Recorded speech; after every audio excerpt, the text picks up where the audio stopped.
Chris Sinclair back here live, Churchill Downs. I tell you, so many great, interesting stories behind all of the horses out here, and the Derby horses especially. If you took a vote at the most interesting story on the backside of Churchill this year, this would get many votes. That's right. I was just learning a little bit about this myself. Alan Cutler has more with the horse Bolt d'Oro, who's named after Usain Bolt, the fastest man in the world. I had no idea about that. Yeah, Alan, tell us more, please. Welcome to the paddock area. I love this place. This is where the action is at. Look, owners have been known to fire their trainers. Boom, get rid of them. It happens more often than you think. For example, last year, Always Dreaming won the Derby. Todd Pletcher, as you know, was a great trainer. But Todd Pletcher wasn't the first trainer. The owner takes his horse, moves it from that barn, and moves it to Todd Pletcher. So trainers get fired. Not in this case, because the owner and the trainer, Mick Ruis, you might say they're joined at the hip. It was an hour early. From rags to riches, to then owing Uncle Sam $1 million, to getting back into business and making $78 million selling his company. That had his accountant tell him, it's okay, go spend some money on horses. Mick Ruis didn't like high school. He was a wrestler, so when that sport was done, he quit. Bolt d'Oro is beautiful, since Mick lives in Montana. As the story goes, oh, give me a home where the buffalo roam. They broke him where the deer and the antelope play, in the tough terrain in Montana. That part of the story isn't true. But this is.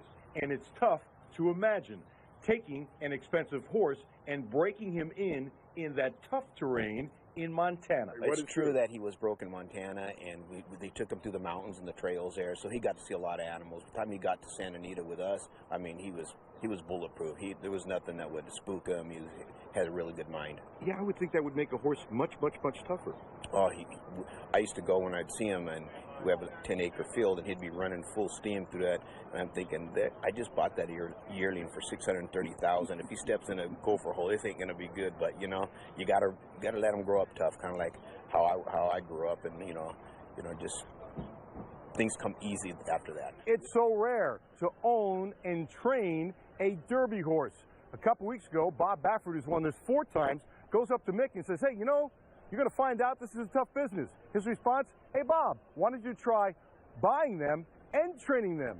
To that, Mick says, Baffert had no response. They keep telling me that I better enjoy this, you know. Back in horses for a couple of years, and part of that had Mick training with an expired training license. But when you buy 14 horses a year and you get a Derby horse, that's amazing. Bolt d'Oro trying ever so hard, but Justify, another exhilarating exhibition. The Derby favorite, Justify, beat Bolt d'Oro in the Santa Anita Derby. He's going to run the best race of his life. His horse is training good. We love what we see. Boy, Justify is just a good horse. I mean, you know, we have a little bit of ground to catch up on him, but I don't think he'll be loose on an easy pace. Look, I don't know what the craziest thing I've seen in my 4 decades of covering the Derby. I can tell you, breaking a horse in the tough terrain in Montana, if it's not number 1, it's got to be in the top 5. That is absolutely crazy. The other trainers go, what is he doing? Now, a key is the fact that he was broken in Montana. Justify hasn't been pushed around. Justify hasn't had a ton of mud in his face. This horse is super tough. And Justify beat Bolt d'Oro the last time out. The toughness of this horse is going to help tremendously. The second thing is the owner-trainer. Since 1913, folks, it's happened twice that we've had an owner-trainer win the Derby. That's incredible. And this man, Mick Ruis, believes he's about to build one of the great stables we've seen in a long time. All right, now when it comes to the Derby odds, I want you to think about this. Bob Baffert has won this race not once, not twice, not 3 times, but 4 times. So when you ask Bob who's his greatest horse, obviously he's going to say American Pharoah. Duh, he won the Triple Crown. His next favorite horse, his next best horse, not a Derby winner. Really, it was Arrogate. Wow. Let's check out the field. Let's see how the odds are doing. Let's see if they've changed. And Audible remains at 6-1, the Florida Derby winner. A lot of long shots coming at the gate. And we'll look at Justify, 7-2, still the favorite. We're out of time. Justify is the favorite. Let's go back to CNC. Back on you. Wait, by the way, Mr. A, we got some nice stuff planned for Alan Cutler. It's going to be his last Derby. He's retiring after Derby today, and we've got a lot of special stuff planned for him throughout the day right here on our day-long coverage of Kentucky Derby 144. That's right. Stick with us all day until 2:30. That's when NBC will pick up the coverage. Stay with us. More from Kentucky Derby 144 when we come back.